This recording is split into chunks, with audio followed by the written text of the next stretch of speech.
Hey guys, Nicole here with Obscure Reptiles and Caging, and today we are pulling some Red Ackie Monitor eggs. So let's get started.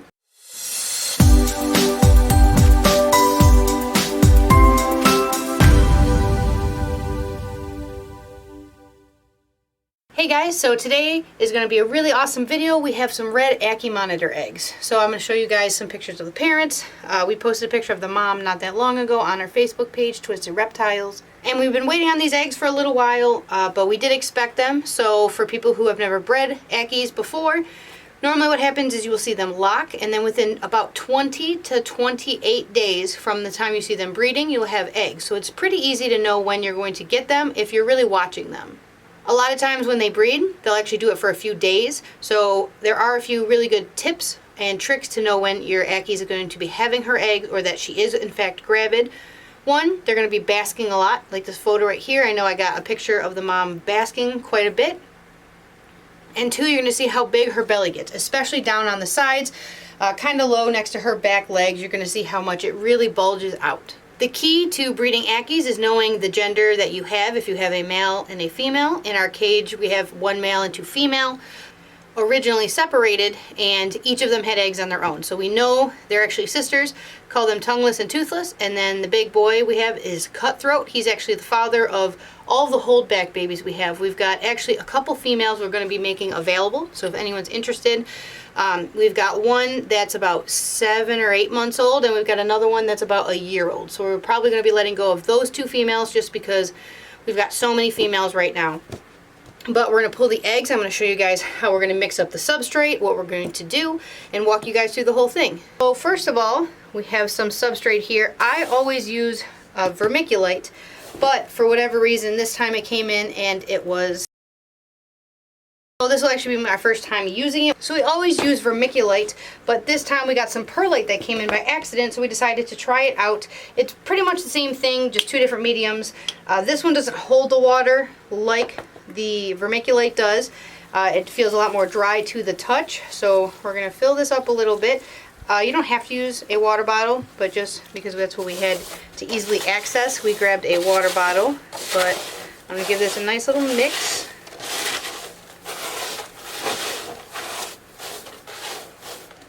So when it comes to these Ackie eggs, it takes quite a while for them to actually hatch.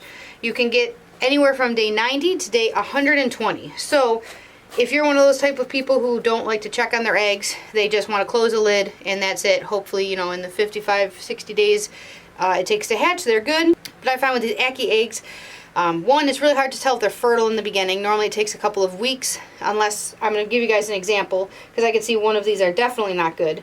But they can go bad because it's such a long process. Some can not be fertile. Normally I wait until they're at least 30-ish to 45 days to actually candle them, because then you will see veins.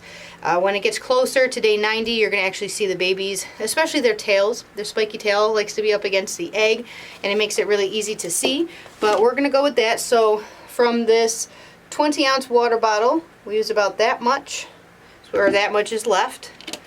So here is an example. Well, when you have your guys' Ackies, this is a lay box. It's filled up to dirt and sand. We make sure we keep it moist. Normally it has the lid on it with a small hole. That way they don't kick out all of the dirt. But as you can see, this is how I knew she had had her eggs. One, she's going to look incredibly flat and almost like she's been squished by a car or been stepped on because she's so flat. So this right here is a not fertile egg. It's flat and it's holding the dirt. Good eggs are normally super white, and even when you pull them out and they'll look super clear, kind of like this. But the fact that one, it's deflated, and two, actually it's kind of open. You can actually see a little bit of juice coming out now that I touched right there. But this is a not fertile egg, so we will be throwing this one away, and we'll just set it over there for now. But I have no idea how many eggs. This is her first time having eggs other than the infertile clutch, which was her first clutch. We've got this egg right here. So this one may be fertile, but the problem with these is, see how it's kind of holding the dirt on? So I'm going to guess this one's not fertile. So what I like to do is, hopefully you guys can see that, the ones I don't think are going to be fertile, they're going to go on the far side, and then I'll have them separated. So They like to bury, normally they pick one of these corners. They like to lay in a very specific, I believe it's 85 or 86 degrees. So they find where is the warmest. Now, if you can see this egg, it's not holding on any of that dirt. It's much more white compared to this one. Almost has a little bit of a brownish hue. So if I had to guess, I'm going to think that this one is fertile. So we are going to put it on the opposite side. And when you dig, just make sure to be very careful. Maybe I can move it so you guys can see also.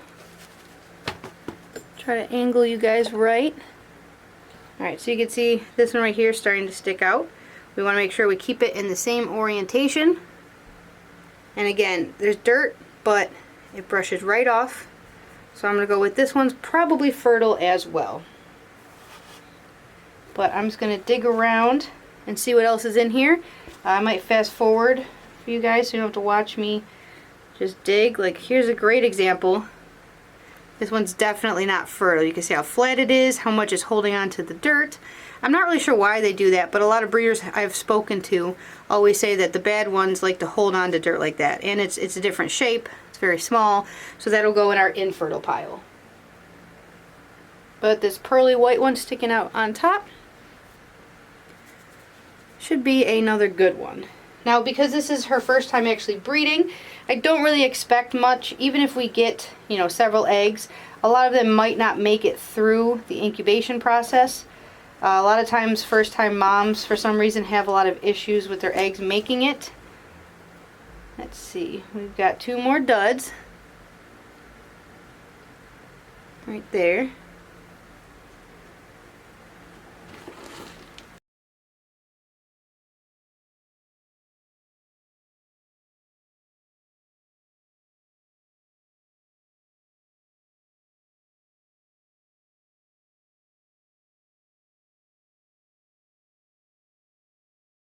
Alright guys, so we finished digging around and this is what we are left with. We've got what looks like 3 very good eggs that should have no problem, 1 questionable egg, and we have 4 that are definitely duds.